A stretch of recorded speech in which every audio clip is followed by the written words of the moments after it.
It's time for our Missouri Orthopedic Institute segment now here on the Closers, and we're happy to be bringing this to you every single week. It's an opportunity for us to help you out. Learn about some injuries, learn about the symptoms, learning about the care and the post-care, and more importantly, learn about how to get that diagnosis taken care of and get it done right. And one of the ways that Missouri Orthopedic Institute has done that for you is on Saturday mornings from 9 a.m. to 10 a.m. It is a free walk-in clinic over at MOI. Just walk in, and they'll help you out with the diagnosis. They've got x-ray there, and it's a fully staffed clinic, so they can get you taken care of and get you referred if need be. Our guest today, Dr. Nathan Skelley, orthopedic surgeon, and we're going here, orthopedic surgery, sports medicine. What drew you to sports? Got to get right on that microphone there.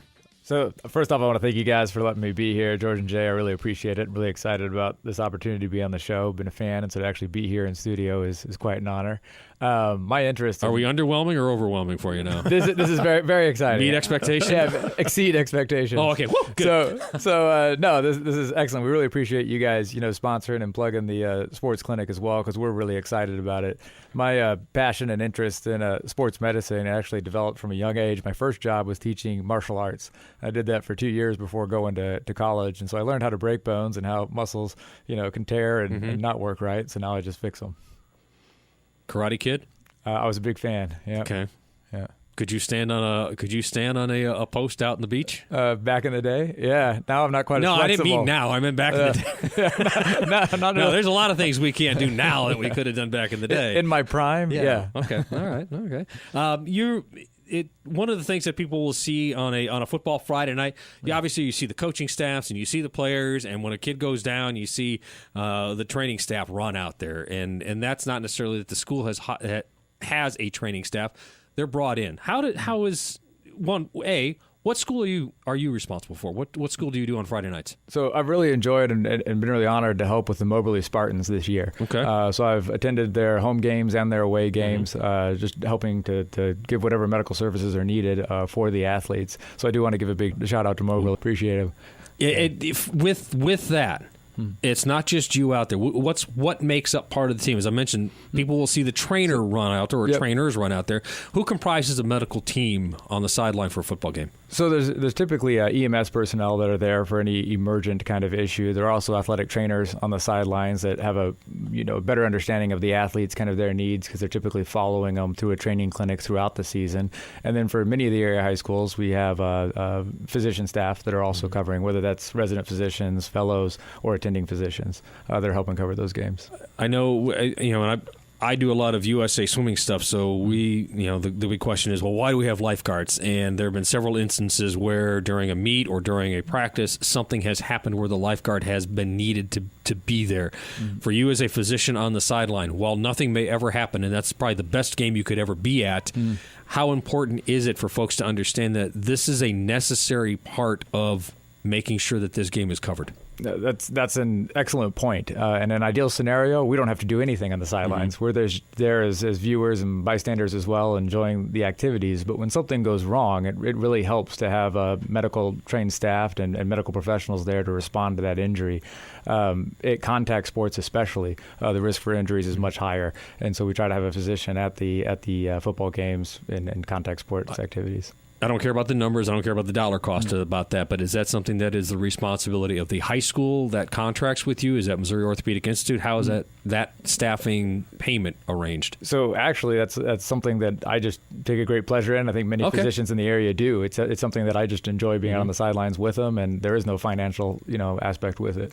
Yeah, on the professional level, that's a very different, much more complicated answer. Yeah. But for the area high schools and some of the collegiate activities, it's more love of the game. As you go through and the MOI and the clinic on Saturdays, and you see these things, how do you handle a student who comes in and they're worried about the rest of their season or a nagging issue or something like that? Maybe mom grabbed him by the ear and said, "You don't think you need to go, but we're taking you in." How do you deal with that when like I said, you really want to address these things, you really want to take them seriously and help these students? Yeah. So that's part of the art of medicine. It's sometimes very difficult to decide what is an acute injury that's going to sideline an athlete for the whole season and what is something something that we can get him back in the game. And that's really our ultimate goal every time we see and evaluate a patient, whether that's in the Saturday morning clinic or whether it's on the sidelines. I want to get the athlete back into the field, back into the game as quickly as possible and as safely as possible. And that's where the trained medical staff really comes in to decide what is an injury that needs to take the player out and what can they return to the sport for. And you mentioned the Saturday clinic, and that's over the Missouri Orthopedics Clinic from 9 until 10 a.m. Again, it's a free walk-in clinic, and it's staffed.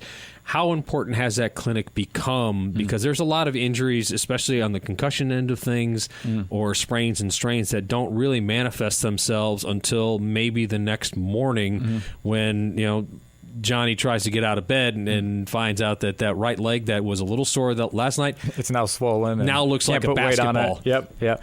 So we actually decided to move it. It used to be a Friday clinic, but we've moved it to Saturday morning to be more available to the athletes. So I love being on the sidelines. A lot of the team physicians, do, but we can only cover one sideline at one time. And with as many surrounding schools as we have around Columbia, we just don't have the physician staff to cover all those games.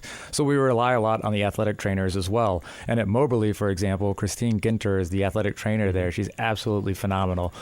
She does a great job taking care of those athletes and evaluating their injuries and referring them to any medical professional that's needed to help with those injuries. It was actually in discussions with her and some of the other trainers in the area. They said, well, a Saturday morning clinic would be much more useful to us than Friday night because it's hard for the area schools to get in on Friday night. Much easier Saturday at 9 a.m. to 10 a.m.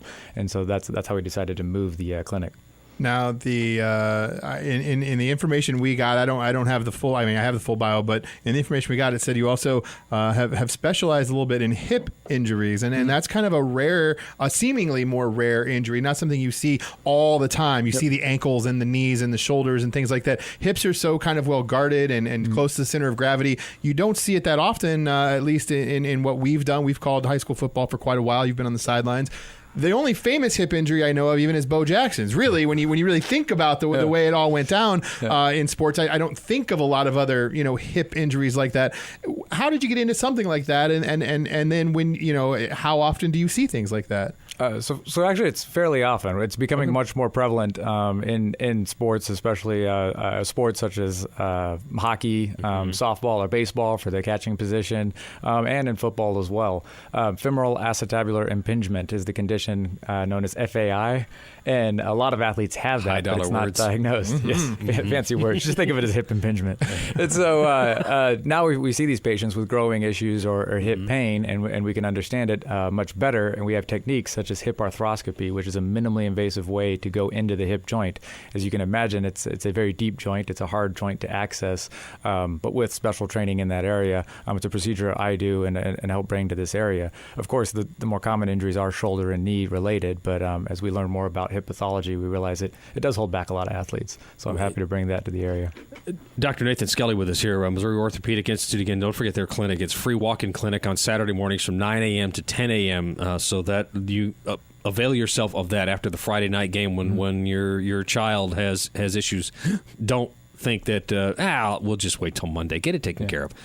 For you, and we've talked concussions, we've talked hydration, we've talked all that stuff. Is for you when you end up having to run out there on that field, what's going through your mind? What's that thought process as you're heading out there to? Because you may have seen what happened. So as you're going out there, what are you working through mentally? So yeah, a lot of the people who go to enjoy a game, whether it's the athletes, the coaches, or the fans, they're all watching where the ball is and who's winning the game. But actually, the team physicians, as much as we try not to get biased and involved in that, we're trying to watch the athletes. I make sure after every play that everyone's getting up, that no one's stumbling around, holding their head, having any signs or symptoms of an injury. And so yes, as much as I can, I'm trying to keep eyes on the field so that when I run out there, I already have a good idea of what the mechanism of injury was.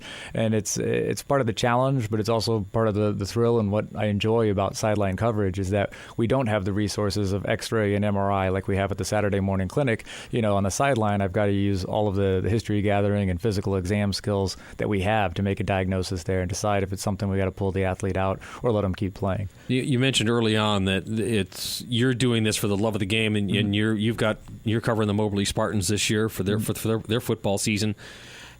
It's their 4A school, 6A, 5A, 4A. You're going to get pretty good coverage as you work your way down the ladder, down the pecking order. Does the coverage get less? And is that more counterproductive to what you want to have covered? Absolutely is. Like we said earlier in the segment, the contact sports are at risk for much more disabling and much more serious injuries. And so part of having the medical staff and the medical personnel at those games is so that they can quickly be evaluated and triaged for further care if needed. Well, at some of the more rural schools, they don't have those medical resources. They're relying on EMS, or sometimes they have the athletic trainer, but sometimes they don't. Mm-hmm. And so as much as we can, we try to get to those events, but when we can't, that's partly why we have the Saturday morning clinic to refer those athletes there if they have an injury on the field. There was a study that came out. It was earlier this year about the number of kids that are no longer playing football, the percentage of that is going down, and one of the things I had immediately thought of was, well, if the safety is the major concern, then the smaller schools are going to suffer first because of the expense that's involved in that.